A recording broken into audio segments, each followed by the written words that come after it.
Kindly subscribe this channel to enjoy more collection of moral stories. एक बार की बात है, एक विचित्र तटीय गांव में फिन नाम का एक बुद्धिमान मछुआरा रहता था। फिन मछली पकड़ने में अपनी दयालुता और कौशल के लिए जाना जाता था, लेकिन उसे अक्सर परेशान करने वाले लक्षणों वाले लोगों का सामना करना पड़ता था। दोषखोज, ईर्ष्या, कमजोरी और मनोरोगी। अपने गांव की मदद करने के लिए दृढ़ संकल्पित फिन ने 4 यादगार घटनाओं के माध्यम से मूल्यवान सबक सिखाने के लिए समुद्र में अपने दोस्तों स्पाइक नामक एक स्वॉर्डफिश, सील का एक समूह, कोको नामक एक क्लाउनफिश और पल नामक एक सीप की ओर रुख किया। घटना 1, दोषखोजक और स्वॉर्डफिश की ताकत। एक दिन फिन का सामना हेनरी नाम के एक ग्रामीण से हुआ, जो अपने गलतियां खोजने वाले स्वभाव के लिए जाना जाता था। इससे कोई फर्क नहीं पड़ता कि लोगों ने क्या किया, हेनरी को हमेशा आलोचना करने के लिए कुछ न कुछ मिल ही जाता था। फिन ने हेनरी को स्पाइक द स्वॉर्डफिश के साथ मछली पकड़ने की यात्रा पर ले जाने का फैसला किया। जैसे ही वे गहरे पानी में चले गए, फिन ने स्पाइक से अपने शक्तिशाली तैराकी कौशल दिखाने के लिए कहा। स्पाइक ने सटीकता और शालीनता के साथ पानी को काट दिया, लेकिन हेनरी को फिर भी कमियां मिली और स्पाइक की हर हरकत की आलोचना की। निराश होकर स्पाइक अचानक रुका और बोला, हेनरी, पूर्णता एक भ्रम है। हम सभी में ताकत और कमजोरियां होती हैं। गलतियां ढूंढने के बजाय सराहना करें कि दूसरे क्या कर सकते हैं। स्पाइक के शब्दों से आश्चर्यचकित हेनरी को एहसास हुआ कि उसकी लगातार आलोचना ने उसे दूसरों से अलग कर दिया है। उन्होंने लोगों की शक्तियों की सराहना करना और अधिक सहायक बनना सीखा, यह समझते हुए कि हर किसी में अद्वितीय क्षमताएं होती हैं। घटना 2, ईर्ष्यालु पड़ोसी और सील्स की एकता।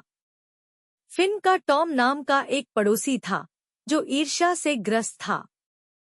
वह फिन की सफलता और खुशी से ईर्ष्या करता था। टॉम को सबक सिखाने के लिए फिन ने उसे समुद्र तट पर एक सील का प्रदर्शन देखने के लिए आमंत्रित किया।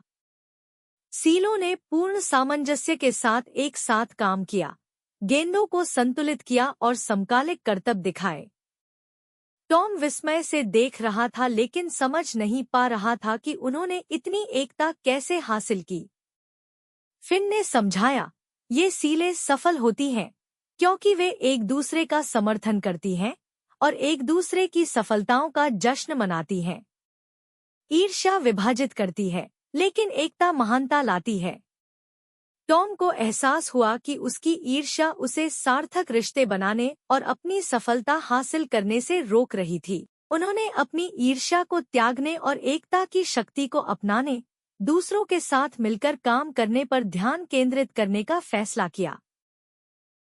घटना 3, कमजोर इरादों वाला दोस्त और क्लाउनफिश का लचीलापन। फिन का सैम नाम का एक दोस्त था, जो कमजोरी और अनिर्णय से जूझ रहा था। चुनौतियों का सामना करने पर सैम अक्सर आसानी से हार मान लेता था। सैम की मदद करने के लिए फिन ने उसे कोको द क्लाउनफिश से मिलवाया। कोको, छोटा होने के बावजूद, अविश्वसनीय रूप से लचीला था और चपलता और साहस के साथ खतरनाक चट्टानों के माध्यम से नेविगेट करता था। एक दिन, एक तेज धारा ने उन्हें बहा ले जाने की धमकी दी। कोको शांत रही और खुद को सुरक्षित स्थान पर ले जाने के लिए करंट का इस्तेमाल किया। फिन ने सैम से कहा, कोको हमें दिखाता है कि हमारे बीच का सबसे छोटा और सबसे कमजोर व्यक्ति भी लचीलेपन और साहस के साथ चुनौतियों पर काबू पा सकता है।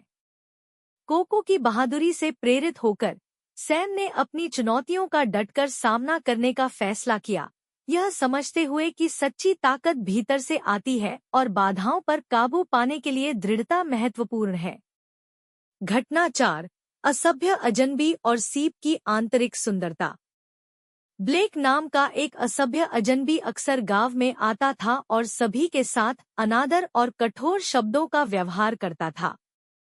फिन ब्लेक को आंतरिक सुंदरता और सम्मान का महत्व दिखाना चाहता था। वह ब्लेक को सीप के बिस्तरों पर ले गया जहां पर्ल सीप रहता था। फिन ने बताया कि कैसे सीप अपने खुरदरे बाहरी भाग के बावजूद सुंदर मोती पैदा करते हैं। उसने पल को खोलने के लिए कहा, जिससे उसके अंदर एक आश्चर्यजनक मोती दिखाई दिया। फिन ने तब ब्लेक से कहा, सच्ची सुंदरता और मूल्य भीतर से आते हैं। जिस तरह सीप मोती का निर्माण करती है, उसी तरह हमें भी अपने दिलों में दया और सम्मान पैदा करना चाहिए। ब्लेक इस सबक से प्रभावित हुआ और उसने महसूस किया कि उसके अशिष्ट व्यवहार के पीछे केवल उसकी अपनी असुरक्षाएं छिपी थी। वह समझ गया था कि दूसरों के साथ सम्मान और दयालुता से व्यवहार करने से उसकी असली कीमत और सुंदरता का पता चलेगा, बिल्कुल सीप के अंदर के मोती की तरह। निष्कर्ष: इन 4 घटनाओं के माध्यम से फिन ने अपने समुद्री मित्रों की मदद से ग्रामीणों को महत्वपूर्ण सबक सिखाया। हेनरी ने दूसरों की ताकत की सराहना करना सीखा, टॉम ने ईर्ष्या पर एकता को अपनाया, सैम ने अपने भीतर लचीलापन खोजा और ब्लेक ने आंतरिक सुंदरता और सम्मान के मूल्य को समझा। कहानी का सार यह है कि व्यक्तिगत खामियों और नकारात्मक लक्षणों पर काबू पाने के लिए अपने आसपास के लोगों से सीखने और प्रशंसा, एकता, लचीलापन और दयालुता जैसे गुणों को अपनाने की आवश्यकता होती है। फिन की अपने समुद्री मित्रों के साथ बातचीत ने न केवल इसमें शामिल व्यक्तियों को बदल दिया, बल्कि पूरे गांव में सद्भाव और समझ भी लाई। उस दिन के बाद से गांव फलता फूलता रहा। यहाँ के लोग सौहार्दपूर्वक रहते थे और एक दूसरे का समर्थन करते थे। फिन ने अपना ज्ञान साझा करना जारी रखा और उसके समुद्री मित्र प्रकृति द्वारा प्रदान किए गए मूल्यवान सबक के प्रतीक बने रहे। गांव दयालुता, लचीलेपन और एकता का स्थान बन गया, जहां हर किसी ने आंतरिक सुंदरता और सम्मान का सही अर्थ समझा।